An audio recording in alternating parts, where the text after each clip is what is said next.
Today I'm going to be doing an oil painting of this red-eyed tree frog.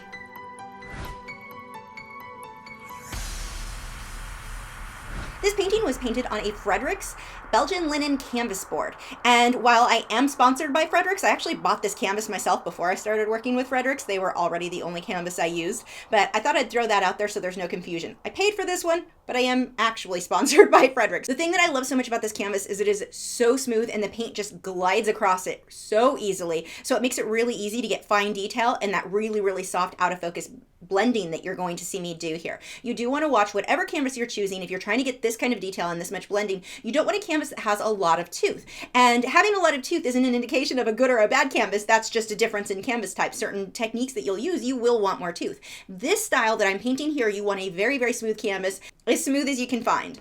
If you are supporters over on Patreon, make sure to head over where the 2-hour version of this video is available for you now. If you are unfamiliar with Patreon, for as little as $4 a month, you get access to all of my longer 1 to 3 hour long videos. There are over 150 available right now. I upload a new one every single week. So as soon as you sign up, you get access to all of the past ones. I have a link in the description if you want to go to my video library just to see what I have available and if that's something that interests you. You can also watch a 2-hour colored pencil video of my margay to see if my teaching style is even a fit for you before you commit to signing up. I say commit, but it's not really a big commitment because you can cancel easily anytime. And all of those links are below in the video description.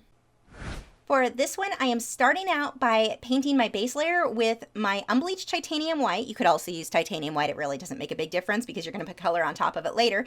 And my raw umber. I've drawn everything out with a regular graphite pencil. Now, I don't do that when I'm painting with acrylics because that graphite can show through your paint, but with oils, the oil, it's going to kind of blend into it. So you don't really have to worry about that. A regular graphite is totally fine for your base layer here. And I'm just blocking. Look how messy these brush strokes are. I do not care if they're there. I'm going to blend all of this out with a mop brush later on. That is the mop brush right there, that floofy brush. Just getting rid of my brush strokes. I'm not really trying to blend one color into another. I just want to get rid of so I don't have those harsh brush strokes that I originally had. I'm going to add some black to this now. This is the Weber's Permelba black, and this one I love. It is so deep. A little bit of that paint goes a long way. I used to use the Winsor & Newton black, but it really didn't do what I'm getting here. It would always just kind of mix into it. It was a bit too translucent. This Weber's Permelba black is so dark. So that is the black paint that I use. Now, I don't need these lines to be perfect. I do need them to be mostly horizontal, though. I don't want them to droop from one side to another, or it'll look like the whole painting is leaning over. This is the background you may recognize from my recent tiger acrylic painting. I wanted this one to have that same feel.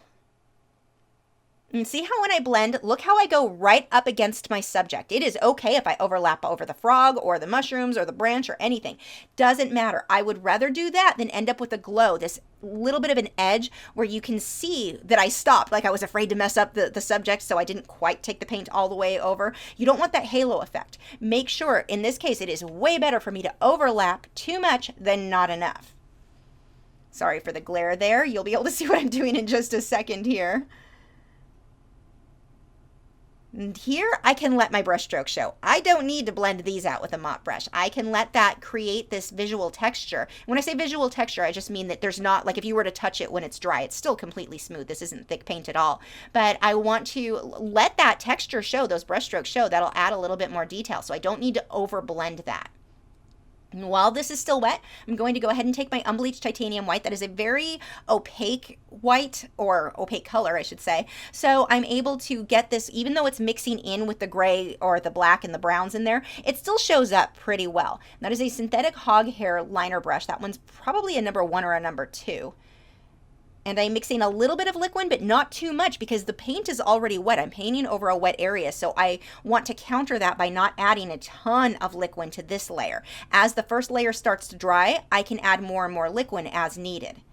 And liquid is just a fast-drying mixing medium. What I'm painting today will be dry by the next day, or at least dry to the touch, so I'm able to go on to it with my next layer pretty quickly. And you can use that with any brand of paint that you have. Or any brand of oils, I should say. Don't try to use that with your acrylics. Just going to go ahead and add a little bit more detail in there. And now we'll start onto the mushrooms. I'm going to let that whole area dry.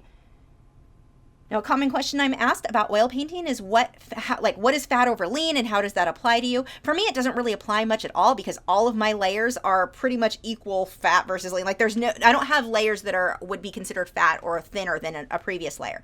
But the simplest way to understand fat over lean would be, you don't want to have really, really thick paint and put thin paint that you've thinned with, whether it be paint thinner or your mixing medium. You don't want to have a thinner layer on top of a fat layer. I'm making air quotes that you can't see, but you don't want to have a thin layer on top of the very thick paint, like straight out of the tube thick paint. We'll use that as an example. What will happen if you've got a thick layer, like let's say you painted something with a palette knife, let's say like Bob Ross's mountain scenes. He does that with a palette knife. Great look. But you don't want to put a thin layer on top of that. That would be considered a fat layer. It's thick, thick paint. You're not thinning it with paint thinner, if at all. You're not really thinning that. It's a thick layer or a fat layer. You wouldn't want to let that dry to the touch a bit and then glaze a color on top, because that would be putting a lean or thin layer on top of a fat layer. And what would happen is that thin layer dries faster. The thick layer, it can take months and months and months to dry all the way or to cure all the way, even if it's dry to the touch. So if you put a thin layer on top of that dried way faster, because they're drying at a different rate, it can cause cracking to the previous layer or all kinds of different problems. Just don't put a thin layer on top of a thick layer that you were painting, let's say again with the palette knife example. Here, doesn't matter. All of my layers are pretty much the same. So if you're painting like I do, you don't have to really worry about it. But if you're painting with a palette knife or you're making those thick, like textured paintings, then you've got to worry about that. You want your thinnest layers that you've either thinned with paint thinner, which is not something that I personally do. I typically keep my paint thinner just to clean my brushes with. I thin my paint with my mixing medium, which is liquid. And you want to keep the thinnest layers for the bottom. And if you're going to put those thick textured layers on top, or I say textured layers just because that's what I think of with like a palette knife, but you could do the same with a paintbrush. So that your layers are really thick. Those go last. The only time I really have what would be considered a thick layer would be if I put the brightest white shine on the eye. Sometimes I'll use thick white paint that's not really thinned with liquid, but that would be the final detail anyway. Now for this first layer, I don't really need tons of detail. Everything is wet here. Everything's kind of smudging together a little bit. So I don't need everything to be perfect. Now that I'm on to day 2, this is when I'm going to start cleaning things up. That I let everything dry from that first day of painting. And now I can start glazing over this. So even though it's still my base layer, I am doing quite a bit of glazing where I've got some translucent layers like the first layer of brown that you just saw me add. But this is where I clean up details. And I'll start worrying a bit more about my values, get my darks dark enough, my lights light enough. I want to start watching that even more. And pretty much every layer from the first moving forward, I'm trying to tighten everything up a bit. So right now you can see the frog is kind of fuzzy. He doesn't look very realistic at all. I'm going to fix that from one layer to the next. Adding more of the details in here. It doesn't really matter if I'm using black and white or brown and white, any of that. All I really care about is that my values, my dark's dark enough, my light's light enough. And this is a really good way to go. If you find yourself struggling to know what color paint to use, try painting this way for a while. And actually, I just like this way better anyway. But doing these underpaintings in the 2 tones like this, the grisaille method, but if you're doing this where you glaze your color on top, it allows you here I'm worried about my details. Here I'm worried, make sure my frog's the right shape, make sure I've got all the details, make sure my values are correct. I can just tint the color later with my glazes without having to worry about all those things because I already did that just in black and white. So it's almost like you've got 2 problems, figuring out what color to use plus getting your values right. You can separate those 2 things so you're tackling one at a time. Here I'm tackling values. I'm tackling getting my details in there. And then once that problem is solved, all that's done, now I can tackle the color. And it's really easy because let's say you put a color on there and you're like, wow, this is not the green I wanted. This looks terrible. And I do that in a couple of times. You'll see me do that on this video. I can wipe it off and do it again because the previous layer is dry. It's a very forgiving way to work. And if you get to a point where your colors are just smudging together, you're having a hard time getting the detail you want, things are just not working out quite how you want, that's a pretty good sign with oil paint. Let it dry, come back in my case, it would be the next day because of the liquid, but if you're using, another type of mixing medium, you may want to wait a few more days, but come back when that first layer is dry. That's a problem that people often, they associate oil paint with creating mud. You create mud when you continue to try to blend a wet paint into more wet paint and fix it by adding more wet paint on top of that. When that starts happening, stop, let it dry, come back the next day. And so see, now he's starting to come together a little bit more. He's getting better shape, cleaning up those edges.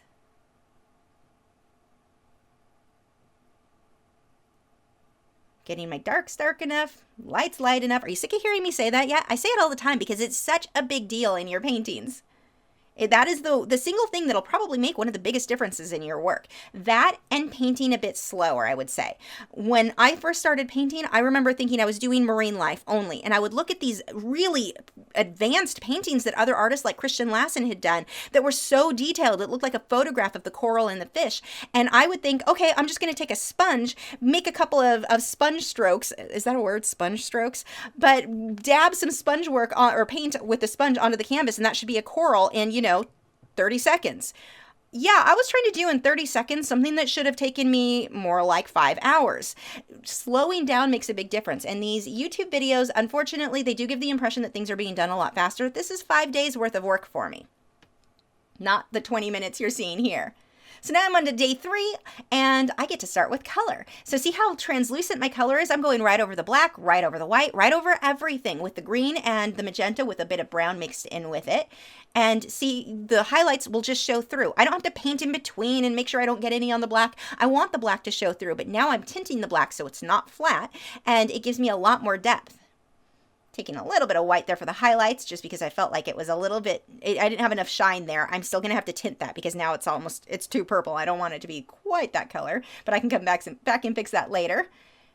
Starting to add the moss, and I'm just going right over the detail. So I don't have to add a ton of detail on top of this. I'm just letting the previous days, the underpainting, show through for my detail. I've added yellow, a lot of yellow to the green for the highlighted area, and then faded down into darker greens for the shadows. Here I'm using a Q-tip or a cotton swab if you're not in the US. That's just a brand name we use here is Q-tip. I'm just used to calling them that. But I'm using a Q-tip to pull off some of the paint that I put on the mushrooms and on the frog where I got paint where I didn't quite want it.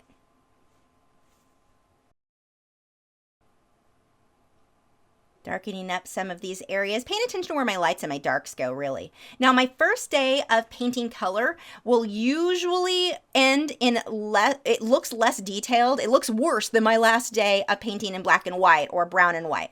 That's totally normal. So if that happens, don't feel like you've ruined anything. I'm going to clean up more detail on the next day. But that always happens because while most of the colors I'm using are pretty translucent, a few are opaque, and I end up with more, it looks a little bit more fuzzy and out of focus than what I really want in the end. So now onto my day, I believe this is day 4. I'm going to go ahead and start adding more highlights using that unbleached titanium white. And I don't use a lot of titanium white in this piece because the majority of what I want this very warm feel, and titanium white, it's a bit too bright and it has a more cool tone to it, sort of a bluish tone. So that isn't the best fit for the majority of what I'm doing here. I used a little bit, but mostly I'm using the unbleached titanium white. That's that cream color. And if you don't have that color, you can just mix it by using your titanium white and warm it up by adding maybe a little bit of yellow ochre or a little bit of brown. Just throw in some colors, just neutralize it basically.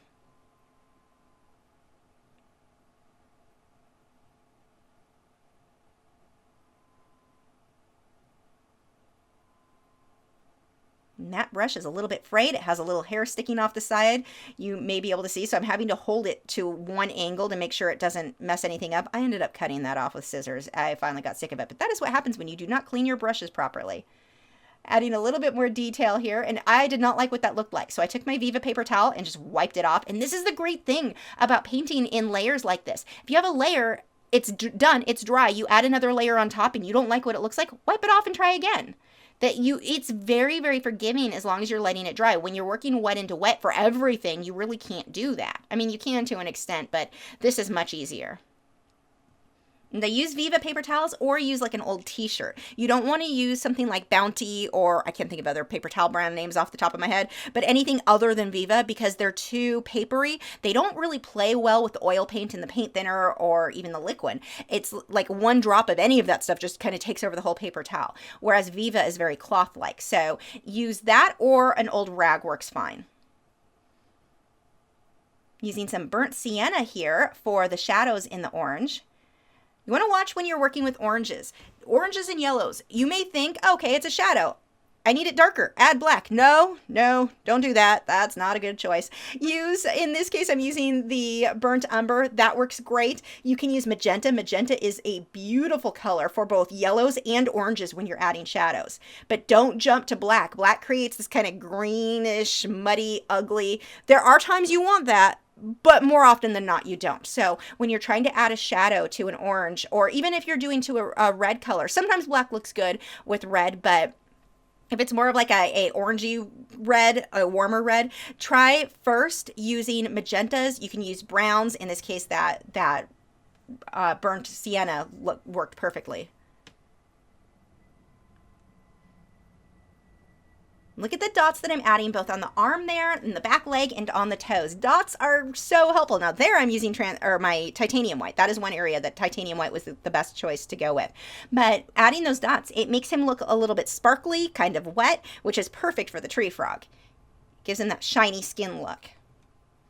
And with the dots, you don't just want random polka dots everywhere. You want them to overlap each other a bit. Some will be bigger, some will be smaller. Now these are just spots on the frog, so that's a little bit different than the sparkly spots that I was previously talking about.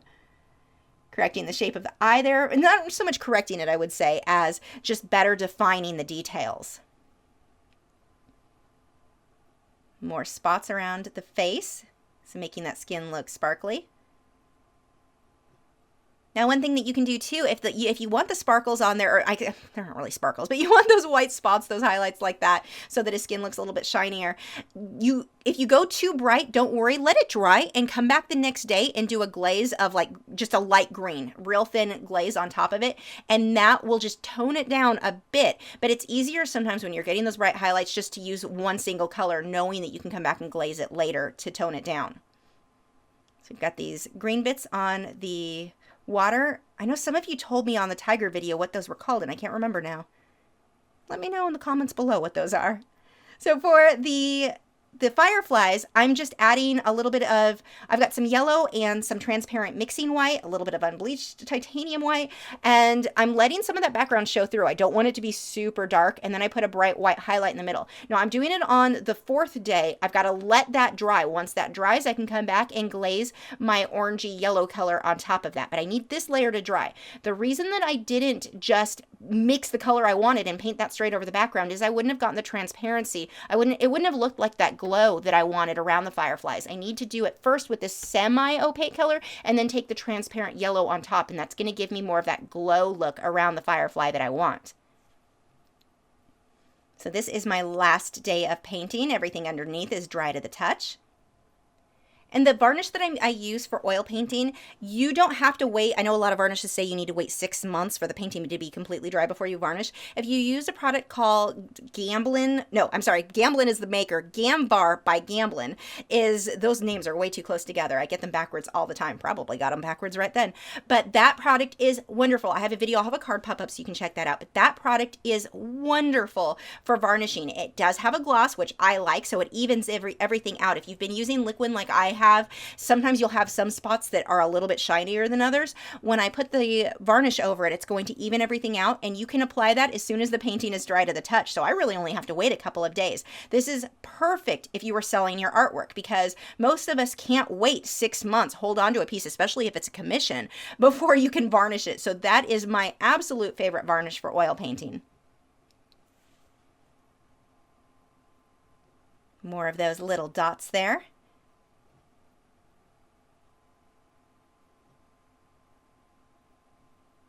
And one of my favorite things on this painting, I had gotten to about this stage, and I don't know, something about it it was missing that extra kick, something I just wasn't super thrilled with. And I ended up coming back through with this light blue color, which I will do in just a minute. And I'm going to underline part of the frog, part of the branch, part of the mushrooms. Right now I'm using magenta on the mushrooms. See what I was talking about earlier with the shadows with oranges? Magenta works so beautifully. But I'm going to take this blue and outline a lot of what you see now. And that gave it this extra punch that it was missing. I mean, you can see it right now. on the finished painting versus where I'm at this stage. This stage is pretty. I liked it. It just was missing something. And once I went on there with the blue, it made all the difference in the world for me.